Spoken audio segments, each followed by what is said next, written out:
Today's video mga kajuit ay magluluto naman ako ng beef con broccoli. So pinainit ko na yung ating kawali. Kaya pwede na natin itong lagyan ng mantika para panggisa. At kapag mainit na ang mantika ay pwede na natin ilagay ang bawang. Atin lang itong gisahin hanggang sa ito ay maging golden brown.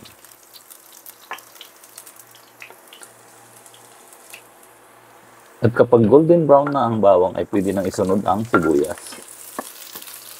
Gisahin lang ito mga kajuit hanggang sa ito ay maluto.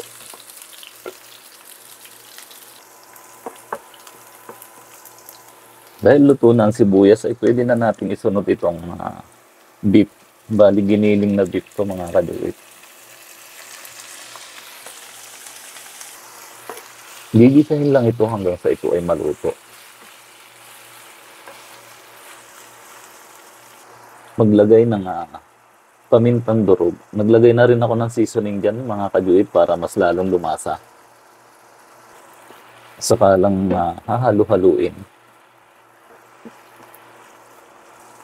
Saka maglalagay ng soy sauce.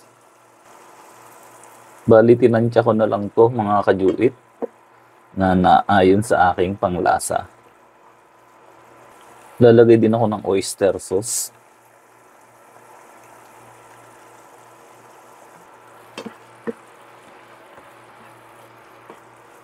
And this time mga kajuit ay pwede nang ilagay ang broccoli. So unahin ko lang ilagay itong tangkay dahil mas matagal siyang maluto.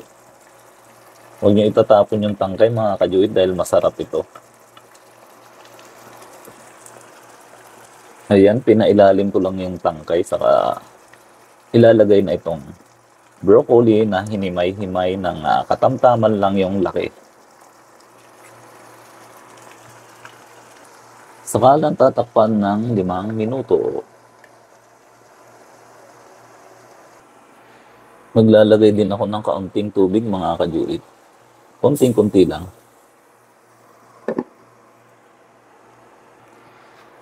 Ayan, saka lang natin halu-haluin para lumasa din yung broccoli. Masarap ang broccoli mga kajuit kapag half cook lang yung pagkakaluto. So saglit na lang ay maluluto na ito.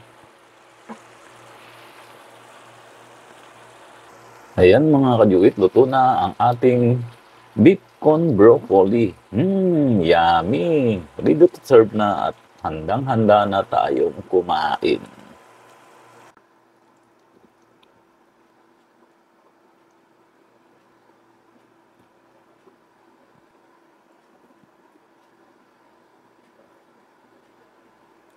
Ayan mga kajuit, umuusok-usok pa.